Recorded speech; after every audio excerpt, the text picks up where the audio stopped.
What's up mga kargador? Andito na naman tayo ngayon. Ayan, mga rugado na yan, mga rugado na. Ayan.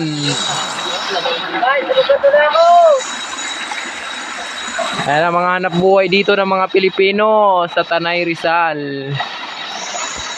Alas 5 kami umalis ng umaga. Dadating kami ngayon ng alas 4 ng hapon.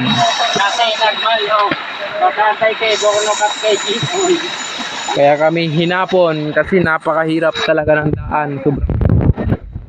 Kaya mga kuha namin. Ano, kaputik na aming puta. Ayan guys, oh, ayan mga bakal, yung mga kargan nila, bakal. Yan, bakal.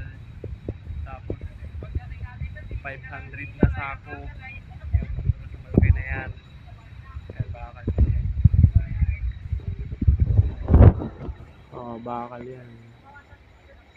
Bakal. Tapos sako. Mga sako. Nasa yan pa.